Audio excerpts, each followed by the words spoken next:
Okay, now in podcast 8.2, we're going to look at the influence of intermolecular forces on properties. So from now on, I'm just going to call them IMFs. It's less of a mouthful. So looking at properties of liquids in particular, then we know many properties are due to internal attractions of atoms or molecules. So these are all governed by intermolecular forces, IMFs. Viscosity, for instance, describes the resistance of a liquid to flow. So the greater the viscosity, the slower it flows.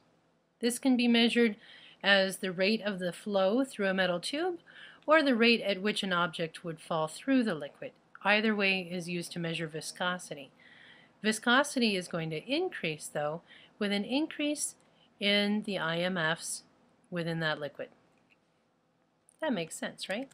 That it would hold together more if the particles are more attracted for one another. So, in other words, we say the larger IMFs, the more viscous the liquid. And large molecules can get tangled up and add to viscosity as well. For instance, cyclohexane would have a lower viscosity because it would tend to be less tangled than normal hexane. Cyclohexane, remember, is the one where the carbons are all arranged in a circle. 1, 2, 3, 4, 5, 6. There we go. Whereas normal hexane is all in a straight chain. So normal hexane could get tangled up with other hexane molecules, whereas these guys in a circle would tend to be less tangly. So they're more compact than normal hexane, and they would be then less viscous. Surface tension is another property of liquids, where we can describe the energy that's required to increase the surface area of a liquid by some unit amount, some given amount that we would use to compare all liquids together. So surface tension describes a situation where we have to overcome inward forces that resist the increase in its surface area. And also, we know that atoms at the surface are closer together than atoms within. Let me show you a picture of this so you can see what we mean. So the molecules in the middle would be attracted in all directions, right? So this particle here is going to be attracted by intermolecular forces in all these directions, in every direction.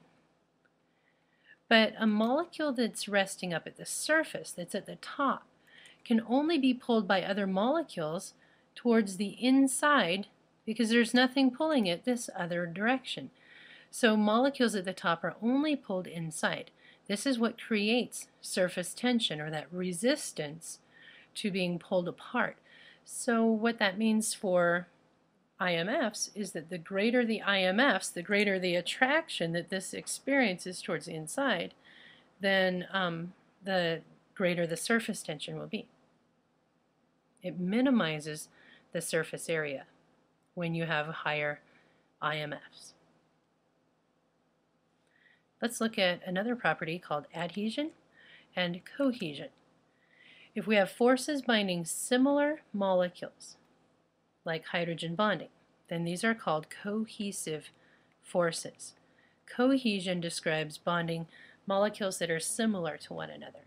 But if we're going to bind a substance to a surface, then this is called adhesion. You've heard of adhesive tape that binds the tape to the surface that you're sticking it on, right?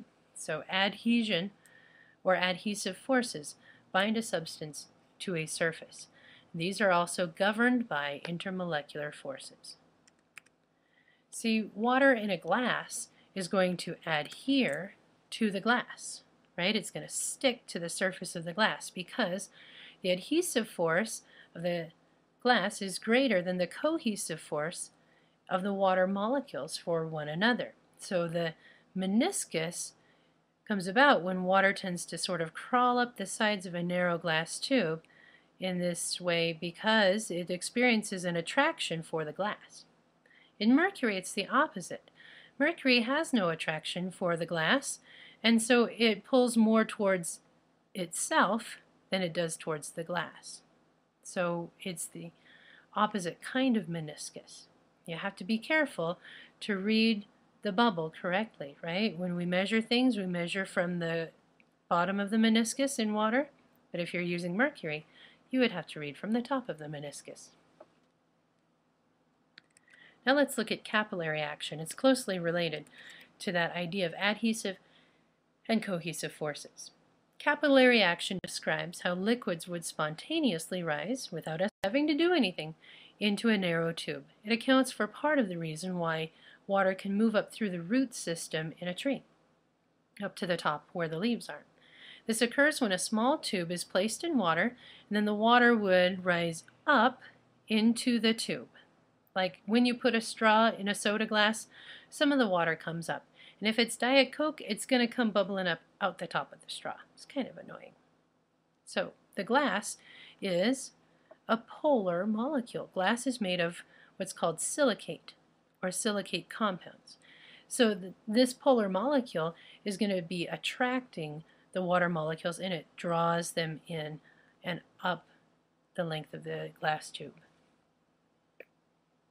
Wow, that was it. Hey, how about that? So that's the end of this podcast, because those are all the properties we needed to talk about. In our next one, we're going to look at solids rather than liquids. So we'll see you soon.